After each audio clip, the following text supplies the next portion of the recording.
Rita Marley était bien plus que l'épouse de Bob Marley.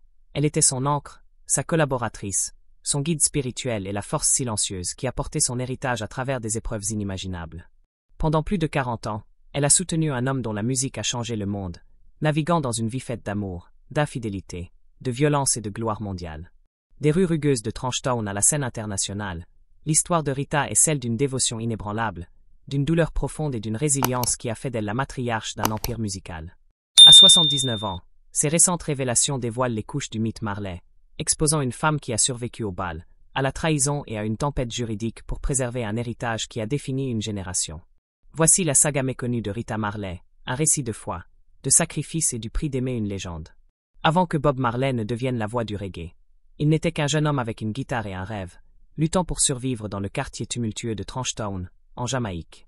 Née Alpha Rita Constancia Anderson le 25 juillet 1946 à Cuba et élevée à Kingston, Rita était une âme vibrante avec une voix qui portait l'esprit de son île. Adolescente, elle rejoint The Soulette, un trio vocal féminin, se produisant à Studio One, le cœur battant de la musique à Kingston dans les années 1960. C'est là, au milieu du bourdonnement des microphones et du rythme du ska, qu'elle rencontre Bob Marley, une figure discrète mais magnétique, déjà en train de faire des vagues avec The Weller. Leur connexion fut d'abord hésitante. Bob, timide avec les mots, envoyait des amis pour sonder l'intérêt de Rita, mais leur lien s'intensifia rapidement. Rita, déjà mère célibataire d'une fille nommée Sharon, vit en Bob une authenticité qui transcendait ses conditions modestes. Il accueillit Sharon comme sa propre fille, un geste qui scella leur confiance initiale.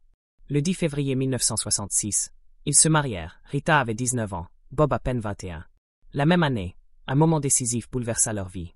Alors que Bob était dans le Delaware, enchaînant des petits boulots pour subvenir à leurs besoins, Rita assista à la visite de l'empereur El Selassie en Jamaïque.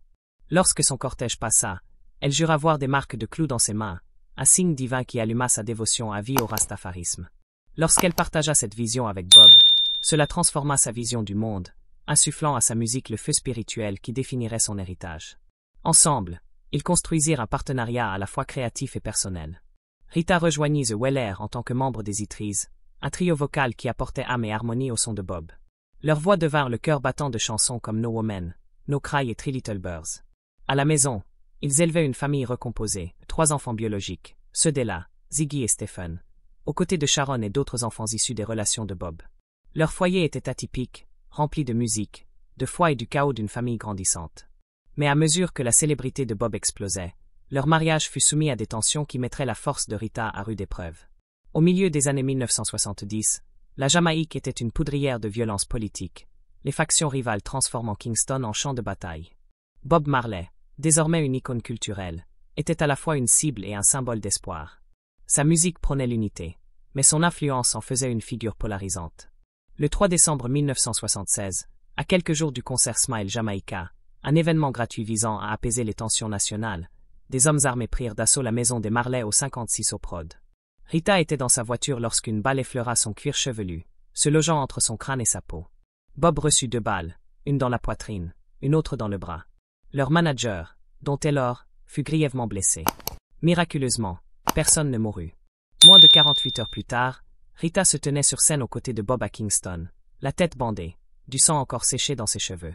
Bob, le bras en écharpe, leva le poing en signe de défi, livrant une performance qui devint un moment clé de l'histoire du reggae.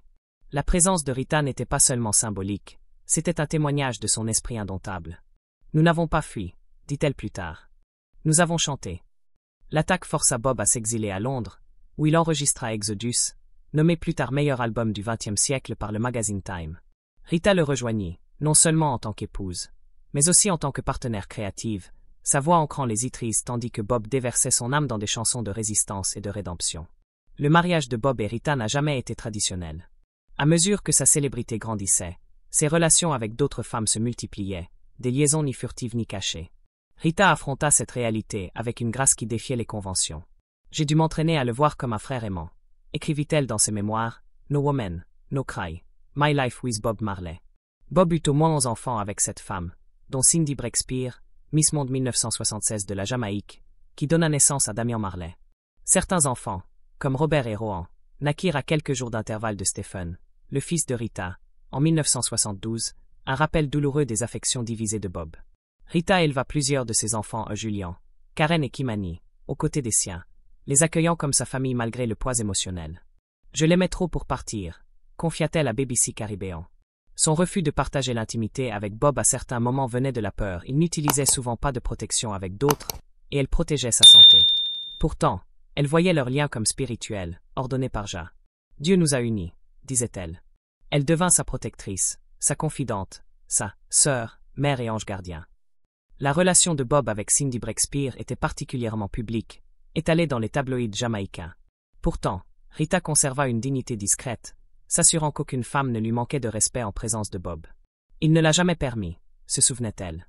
Leur mariage évolua en un partenariat de présence, non de possession, ancré dans le respect mutuel et un objectif commun. Les derniers jours. En 1977, Bob fut diagnostiqué d'un mélanome lentigineux acral, un cancer rare de la peau, après la découverte d'une lésion sous son ongle d'orteil. Rita resta à ses côtés à travers des traitements expérimentaux en Allemagne et à Miami, le protégeant de la presse omniprésente. Elle cuisinait pour lui, parfois aux côtés de Cindy Breakspear, ravalant sa douleur pour maintenir leur famille unie. Dans ces derniers jours, en mai 1981, Bob était fragile mais serein. Rita lavait ses dreadlocks, parlait doucement et remplissait leur chambre de musique et de prière. Il portait une bague, offerte par la royauté éthiopienne, censée contenir des reliques du roi Salomon. Ces derniers jours étaient paisibles, dit Rita. Il était ma force, mon premier amour. Lorsqu'il décéda à 36 ans, le monde plaira un prophète, mais Rita perdit son partenaire, son ancre, son tout. La tempête juridique.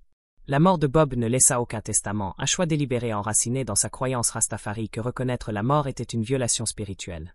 Sa succession, évaluée à 30 millions de dollars en 1981, devint un champ de bataille.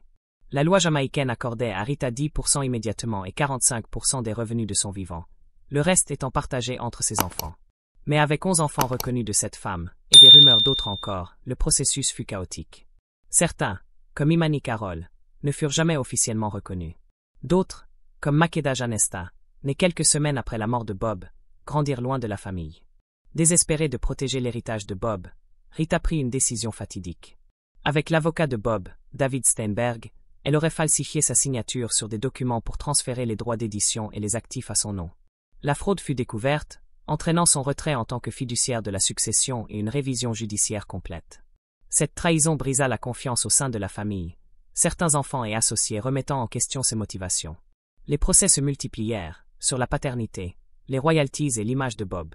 Chris Blackwell, patron d'Island Record, fut accusé d'exploiter la succession, tandis que d'autres le voyaient comme son seul gestionnaire compétent.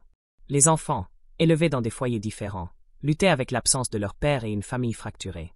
Ziggy, Stephen et Cedella émergèrent comme héritiers musicaux, tandis que d'autres, comme Makeda, luttaient pour être reconnus.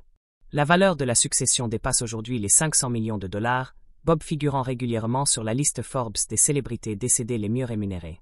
Pourtant, les batailles juridiques ont laissé des cicatrices. Une affaire marquante vit Rita et les enfants contester la vente du catalogue de Bob pour 8,2 millions de dollars, obtenant le contrôle grâce à un règlement créatif. Chaque enfant reçut 1 million de dollars à sa majorité, tandis que la famille conservait les droits principaux. Aujourd'hui, la marque House of Marley englobe la musique, le cannabis et les produits écologiques, dirigés par Ziggy, Cedella et Stephen. Mais les tensions persistent, certains enfants restent éloignés, et les différends financiers ressurgissent. Après la mort de Bob, Rita prit la tête de Tuff Gong Studio, naviguant dans les défis juridiques et personnels avec une force discrète.